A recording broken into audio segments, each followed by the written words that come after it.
qu'est-ce qu'il faut écouter? Les Camerounais à part entière qui ont accepté de contribuer au grand dialogue national, ou les Camerounais politiciens véreux qui, de surcroît, n'ont reçu aucun mandat pour parler au nom d'un peuple et qui pensent qu'ils devraient être traités comme les Camerounais entièrement à part. C'est là où nous disons que ce n'est pas possible, c'est de l'imposture. Et que répondez-vous à ceux qui appellent à un cessez-le-feu? Cessez-le-feu de quoi?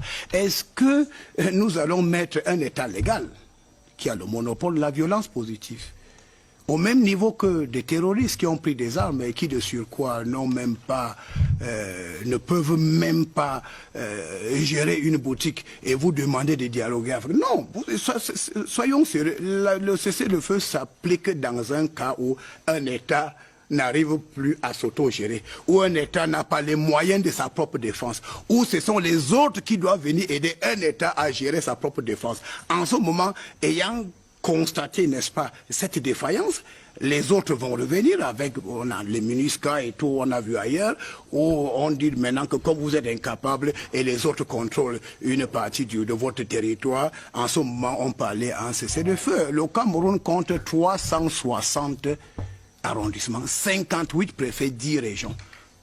Tout le personnel est en place.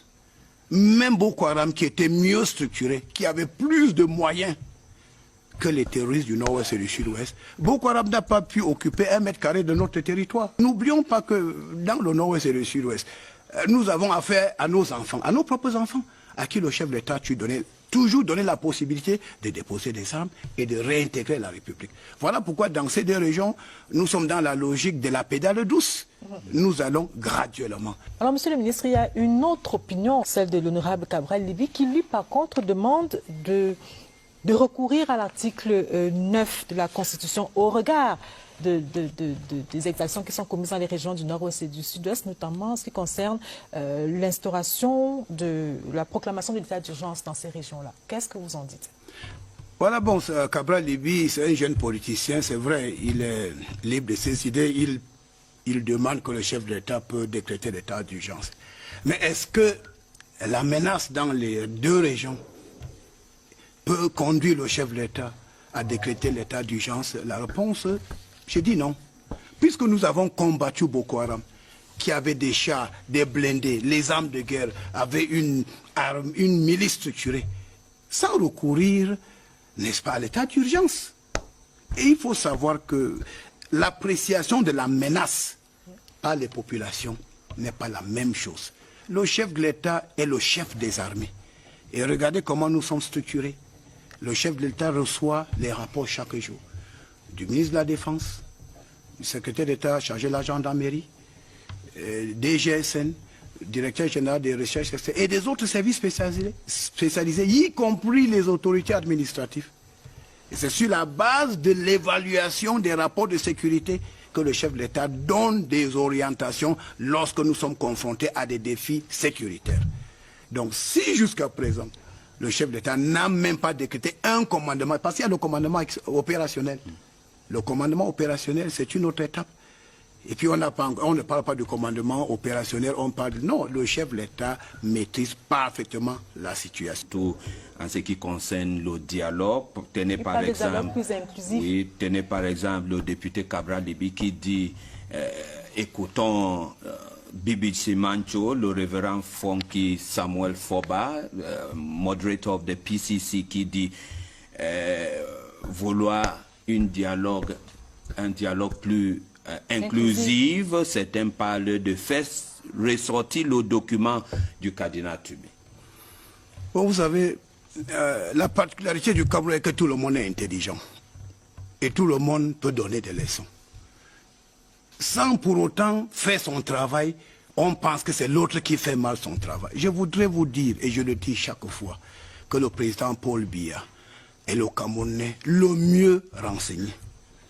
De par la Constitution, le chef de l'État définit la politique de la nation. Et cette politique est mise en œuvre par le Premier ministre, chef du gouvernement. Après avoir écouté tout le monde, le chef de l'État a décidé d'un grand dialogue national. Le mot grand dialogue national. Et le Premier ministre, chef du gouvernement, a été nommé président du grand dialogue national. Et lorsque vous constatez comment le grand dialogue national a été géré, le Premier ministre chef du gouvernement a consulté beaucoup de personnalités avant et après le grand dialogue national. Il a écouté des gens, les gens ont fait des propositions, il y a plusieurs ateliers.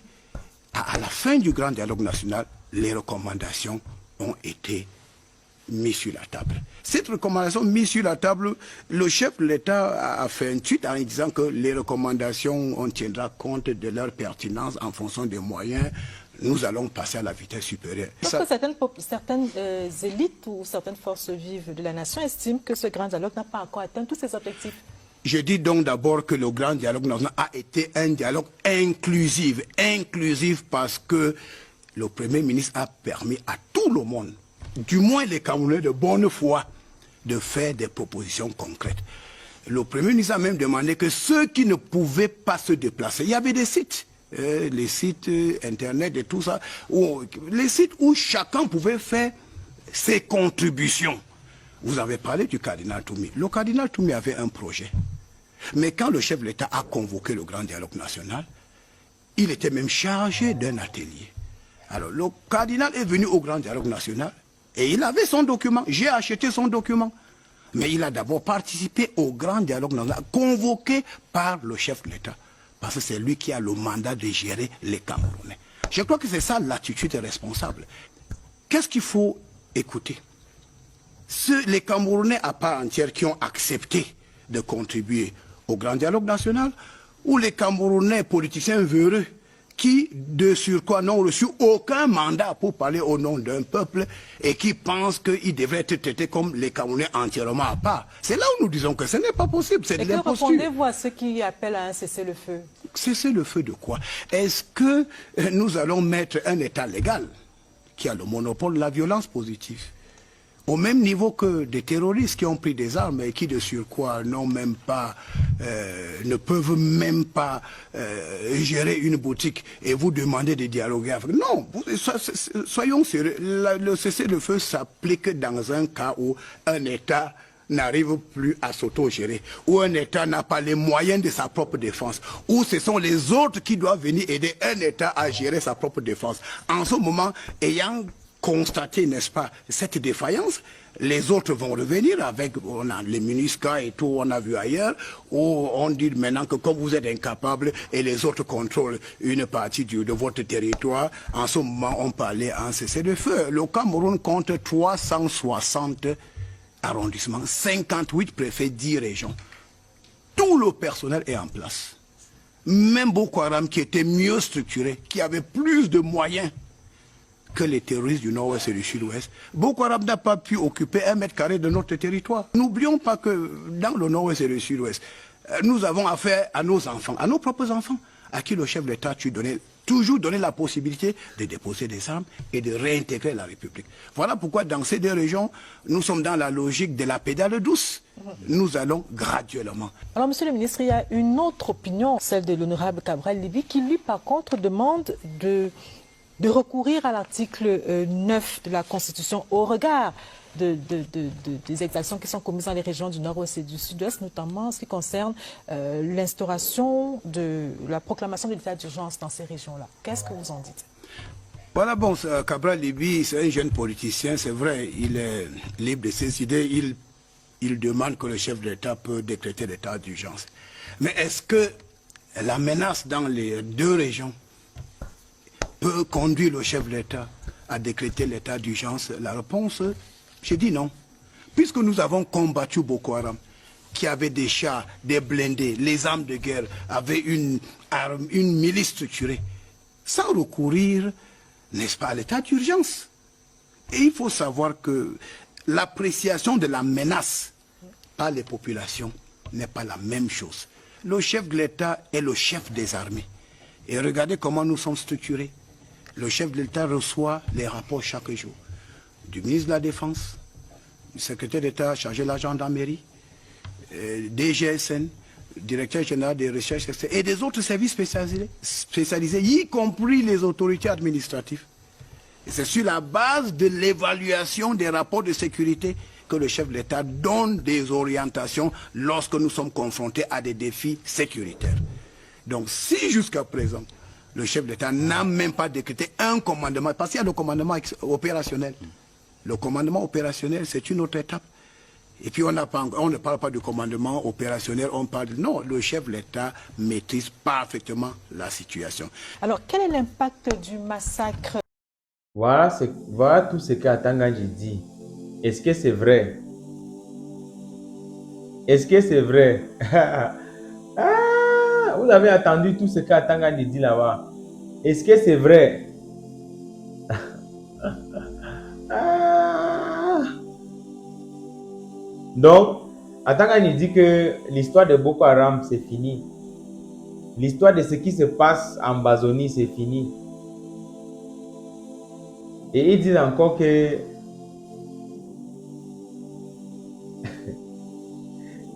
ils ont déjà réussi tout ça là. Vous savez pourquoi Atanganji parle comme ça? Il parle comme ça parce que son enfant n'est pas au terrain. Les propres enfants d'Atanganji n'est même plus au Cameroun. Ils sont à l'étranger.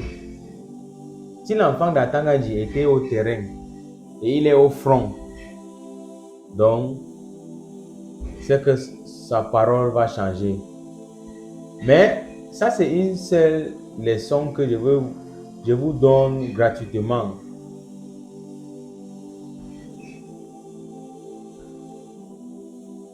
Il faut toujours réfléchir. Si un homme, si un responsable qui dit qu'il est responsable, comme Atanganji, s'il parle comme ça, donc tu sais, dans ta tête, tout part où? Tu lui défends. C'est les enfants de pauvres qui défendent Atanganji. Il va dire que honneur et fidélité et tout et tout. Pourquoi c'est seulement pour toi? Les enfants de pauvres. Où sont les enfants de Betty Assomo? Les enfants de Diongouté? Les enfants de Paul Biya? Les enfants de General Bouba, Lélé l'Afrique, Okala Bilay? Où sont leurs propres enfants au front? Regardez bien, parmi vos amis, est-ce qu'il y a les enfants des grands dirigeants là-bas? Ils sont dans les bureaux. Ils sont les colonels, tout ça là. Toi, l'enfant de pauvre, tu pars là-bas, fais quoi? Si on t'envoie là-bas, mon frère, cherche ta route, Nyongo. Tu pars même où? À États-Unis, Europe, tout ça là. Même pour laver les assiettes, on va te bien payer. Atanganji parle comme ça parce que ses propres enfants n'est pas là. Son propre enfant n'est pas au front. Les politiciens crient la guerre et après ils vous envoient là-bas. Il va mettre tout genre des histoires dans vos têtes. Les mensonges, tout ça là. Atanganji vient, il ment et on met ça dehors comme un live. Tout le monde voit qu'il ment. En bon entendeur, tant pis pour la personne qui dit que peut-être on blague. La réalité va toujours rester la réalité. Si on t'envoie en Bazonie, mon frère, cherche ta route Nyongo. Si on t'envoie en Bazonie, cherche ta route Nyongo. C'est juste une seule petit conseil. Merci.